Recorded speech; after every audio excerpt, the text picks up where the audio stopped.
Hello and welcome to Together San Diego. I'm Paola Hernandez Jayo from the San Diego Union-Tribune. The storm that hit San Diego County on January 22nd affected many San Diegans and their homes, which were flooded. The San Diego Foundation established a San Diego Flood Response Fund and is working with local nonprofit organizations to help people impacted and displaced by the floods. Joining us today on Together San Diego is Pamela Gray Payton, Vice President, Chief Impact and Partnerships Officer at the San Diego Foundation. Hi, Pamela. Thank you for joining us. Hello, Paola. Thank you for having me. Tell us, first of all, for our viewers, who the San Diego Foundation is and what you do as an organization. Well, San Diego Foundation is a nearly 50-year-old community foundation that inspires enduring philanthropy and creates, and it's a little complicated, but we inspire enduring philanthropy to enable community solutions to improve the quality of life in our region. And what that means simply is that if you are a person who has resources that you'd like to use to better the community, you will bring those dollars to San Diego Foundation. And if you are a community nonprofit organization that seeks to serve the community, you may receive grants from San Diego Foundation to help with those strategic priorities that we have identified for the region. And in this case, with the floods that happened in San Diego, which were unprecedented, the San Diego Foundation established a San Diego Flood Response Fund. Tell us about this fund and its purpose. So, just days after the flood, I think we all realized that the impact of the floods were much greater than any of us had anticipated. And so, San Diego Foundation, talking to folks in communities that were most impacted, learned that there were some urgent needs that needed to be addressed on behalf of the community. So, we launched a fund and we called it the Flood Response Fund, invited donors to contribute to this fund, and we would use those dollars, 100% of those dollars, to invest in nonprofits who were on the ground serving community needs. And over the course of several weeks, the foundation actually received over $1.3 million in donations through the fund, both from other philanthropic organizations, individuals, many of our donor advised fund holders, and others who believe in our work and wanted to do what they could to immediately provide resources to support those community nonprofit organizations that were helping people in need. And I understand from the information that was provided that nonprofits are the organizations that have applied. Tell us about the deadline, which I believe has already passed, and which organizations were able to apply. So you're correct. We have actually sunset the fund primarily because we have spent every dollar that came in through the fund. And over the course of the last week or so, donations really started to slow down. So with $1.3 million in, we were able to move all of that money out. We still have a few more grants to make to actually close the fund entirely. But over the course of the past couple of weeks, we received over 45, 50 applications from organizations. Of those, we were able to identify about 39 organizations that have or will soon be receiving grant dollars from those funds that were received.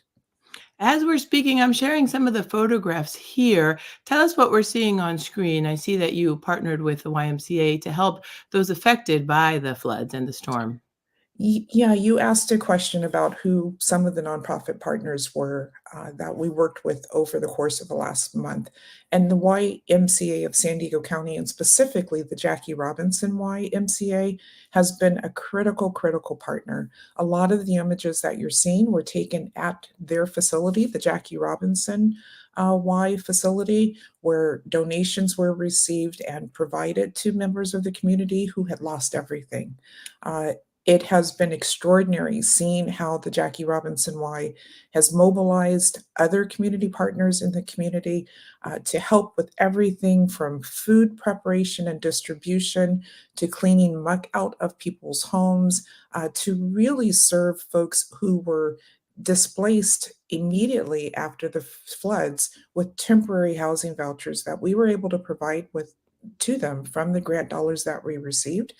They went out and identified several motels and hotels in nearby communities, and then used those facilities to house people temporarily with dollars that were donated from San Diego Foundation.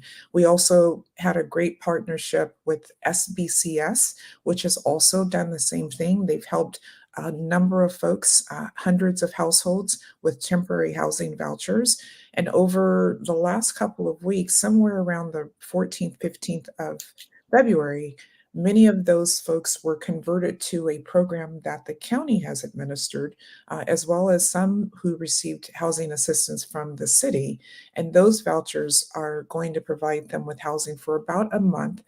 And so it's very likely that come the middle of March, those vouchers will expire. And that's when we are hoping that people will have the ability to be supported by FEMA in temporary housing vouchers over the course of at least another month, if not longer. I know this was something unexpected. Thank you for explaining the multiple services and options that are available. I know you stated that the fund is no longer the San Diego Flood Response Fund accepting donations, but if viewers would like to help people that were affected by the floods or make a donation, who should they contact? You know, I mentioned Jackie Robinson White earlier. They have just been an extraordinary partner. They are still receiving dollars directly to provide additional assistance to the community. Our intention with the fund that we established was really to be a gap while others, particularly local government and then FEMA, were able to mobilize and become active in supporting the community. Jackie Robinson Wyatt said they're in this for a longer period of time and are receiving donations. So if anyone wants to contribute to their fund, they will welcome those contributions, and you can trust that they will be put immediately to very, very good use. Thank you very much, Pamela. I appreciate it. I'm also sharing on screen your website, sdfoundation.org, if somebody would like more information, and also your social media on Facebook and Instagram. You can find the San Diego Foundation at San Diego Foundation. I'd also like to thank Lorena on your staff, Lorena, who helped us to get the details for this interview. Pamela, thank you very much. Thank you to you and your team at the San Diego Foundation. Excuse me, for the work that you do to help in San Diego. I know it's a large organization and you help many people in our community. Thank you so much. Have a great day. Paula, thank you so much. And thank you to the many, many folks who contributed to the fund. I mentioned many of the dollars came by way of other philanthropic organizations in our region, but thanks to them, over 1,000 donors contributed to the fund, and we just could not have done this without their support. So thanks to everyone who has helped. It's definitely been a big community support and community coming together to help others. Thank you very much, Pamela. And thank you all for watching today. If you would like to watch more episodes of Together San Diego, you can go to SanDiegoUnionTribune.com/Together San Diego. Thank you, everybody, for watching. I hope you have a wonderful rest of your day. Thank you, Pamela. Bye-bye. San Diegans accomplish great things every day. We care about our neighbors and our community. We are proud of our diversity. We are resilient. We hold our leaders accountable. We live in one of the most dynamic cities in America, the San Diego Union-Tribune, telling San Diego's story for more than 150 years.